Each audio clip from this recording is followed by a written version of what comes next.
Hello, आज हम देखेंगे कि कंप्यूटर्स कैसे काउंटिंग करते हैं। मेरे पास बहुत सारे टाइल्स हैं वन वन के। अब मुझे काउंट करना है ये कितने हैं। तो आप देखिए यहाँ पे मैंने प्लेस वैल्यूज़ लिखे हैं 1, 2, 4, 8, 16। जो कंप्यूटर्स हैं ये बाइनरी में काम करते हैं, ये 2 की पावर्स में काम करते हैं। तो यहाँ पे पावर्स हैं 2 की, 2 power 0, 2 power 1, 2 power 2, 2 power 3, 2 power 4 and so on. ये आगे भी बढ़ सकता है और इसको हम बस 0 और 1 से समझते हैं। तो इसमें काउंटिंग का एक सिंपल प्रोसेस है।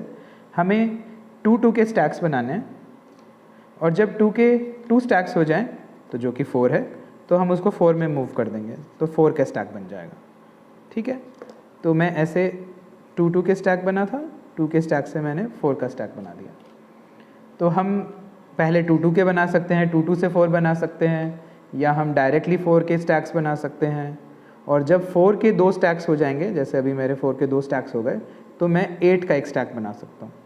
तो 8 का स्टैक जब एक बन जाएगा तो मैं एक साथ उसको यहाँ पे अरेंज कर दूँगा। तो ये 8 का एक स्टैक हुआ है मेरा, और ऐसे ही मैं कंटिन्यू करूँगा। मेरे पास बहुत सारी टाइल्स हैं, तो अभी मैं 8 का ही स्टैक्स बना रहा हूँ। एक स्टैक बन गया और ये दूसरा स्टैक बन गया, तो 8 के 2 स्टैक्स हो गए। अब आपने नोटिस किया 8 के 2 स्टैक्स मतलब 16 का एक स्टैक। तो इसको मैं अब इधर मूव कर दे रहा हूँ, 16 का एक स्टैक आ गया मेरे पास। ये 16 का एक स्टैक आ गया। मेरे पास अभी थोड़ी सी टाइल्स और बची हैं। आपने देखा होगा 16 का एक स्टैक बन चुका है। अब मैं पहले एक 4 का स्टैक बना लेता हूँ।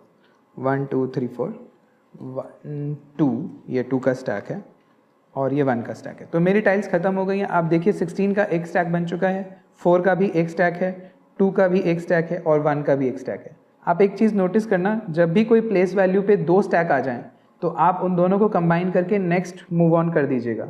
जैसे 4 के अगर 2 स्टैक हो जाएं तो 8 पे ले जाना, 8 के 2 स्टैक हो जाएं तो 16 पे ले जाना। कहीं पर भी एक स्टैक से ज़्यादा आपको किसी भी प्लेस वैल्यू में रखना नहीं है, क्योंकि कंप्यूटर केवल 0 और 1 समझता है। 1 पे या तो 0 स्टैक होगा या 1 स्टैक होगा, 2 प्लेस वैल्यू पे या तो 0 स्टैक होगा या 1 स्टैक होगा, ऐसे ही आगे आगे। तो यहाँ पे क्या था, मेरे पास 16 था, 4 था, 2 था और 1 था। 16 + 4 20 + 2 22 + 1 23।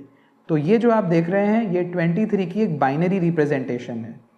बाइनरी रिप्रेजेंटेशन यानी 0 1s में रिप्रेजेंटेशन। और इसको अगर हम पढ़ें तो हम पढ़ेंगे 1 0 1 1 1 1 0 1 1 1।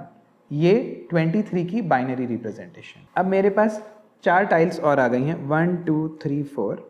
और आपने देखा ये अब 4 पे 2 स्टैक्स आ गए, तो मुझे इसको 8 पे मूव करना होगा। तो मैंने इसको 8 पे मूव कर दिया। अब रिप्रेजेंटेशन क्या है, 1 1 0 1 1। ये किस नंबर की रिप्रेजेंटेशन है, 16 + 8 24 + 2 + 1 यानी 27। तो 27 की बाइनरी रिप्रेजेंटेशन है 1 1 0 1 1। आइए एक और नंबर की देखते हैं। अब मेरे पास 2 और टाइल्स हैं, ये 29 की रिप्रेजेंटेशन मुझे बनानी थी। तो मैंने ये 2 टाइल्स को यहाँ पे रख दिया, बट ये टोटल 2 स्टैक हो गए, तो 4 टाइल्स हो गई। तो मुझे एक स्टैक बना के इसको यहाँ मूव करना पड़ेगा।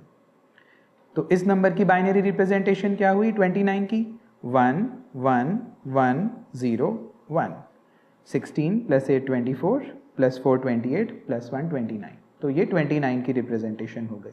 इस तरह से आपको कोई भी नंबर की बाइनरी रिप्रेजेंटेशन बनानी हो तो आप ये लॉजिक लगाकर ऐसे कंप्यूट कर सकते हो।